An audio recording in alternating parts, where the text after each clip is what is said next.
De l'Évangile selon Saint Jean. Le premier jour de la semaine, Marie de Magdala vient de bonne heure au tombeau, comme il faisait encore sombre. Elle aperçoit la pierre enlevée du tombeau. Elle court alors et vient trouver Simon-Pierre, ainsi que l'autre disciple, celui que Jésus aimait. Et elle leur dit, « On a enlevé le Seigneur du tombeau, et nous ne savons pas où on l'a mis. » Pierre sortit donc ainsi que l'autre disciple, et ils se rendirent au tombeau. Ils couraient tous les deux ensemble. L'autre disciple, plus rapide que Pierre, le devança à la course et arriva le premier au tombeau. Se penchant, il aperçoit le linge gisant à terre, pourtant il n'entre pas. Alors arrive aussi Simon-Pierre, qui le suivait. Il entra dans le tombeau et il voit le linge gisant à terre, ainsi que le suaire qui avait recouvert sa tête. Non pas avec le linge, mais roulé à part dans un endroit.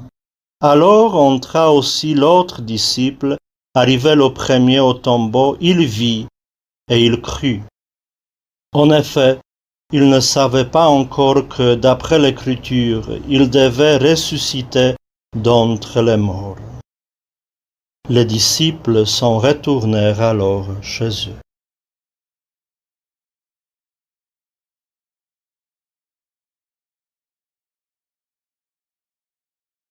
Silence pascal. Marie vient de bonne heure au tombeau comme il faisait encore sombre, et elle aperçoit la pierre enlevée du tombeau. Le plus grand miracle dans l'histoire se réalisait en silence, en discrétion. Et pourtant cet événement crie à travers des fruits, mais il se réalisait dans l'intimité de cette nuit pascale. Pour bien comprendre la dynamique de cette nuit, il nous faut entrer dans le contexte liturgique de la Semaine Sainte et de Triduum Pascal. Au début de la liturgie du dimanche de Rameaux, nous avons vu la foule qui entourait Jésus, qui est venue avec Jésus. Une foule de disciples pleine d'enthousiasme. Après une longue marche pleine de miracles et d'enseignements, suscitait cet enthousiasme dans le cœur de nombreux qui suivaient Jésus. Même si cet enthousiasme de nombreux était sincère, souvent, dans le cœur de nombreux, restait encore assez superficiel. Il fallait attendre quelques jours pour tester l'authenticité de cette excitation. Jésus, après son entrée triomphale à Jérusalem, se retire en Béthanie, chez ses amis, chez ses vrais amis, où Marie, sans rien dire, sans parler, prophétise par le geste de versement de parfum pour anticiper le rite d'ensevelissement du Maître. Ce geste d'amour généreux, signifiait une vraie amitié, une amitié fidèle, envers Jésus, qui bientôt restera entre les mains des ennemis, excités aussi. Ce geste voudrait assurer Jésus d'une présence discrète mais réelle de ses vrais amis pendant sa passion, où le mal semblait tout dominer.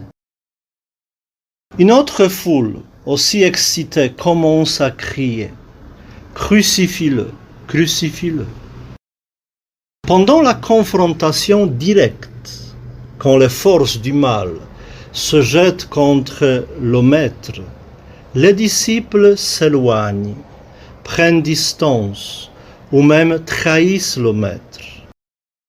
Mais il y a aussi ceux qui restent discrètement présents auprès de Jésus, même si ils se tiennent à distance et ne se révoltent pas en criant à haute voix.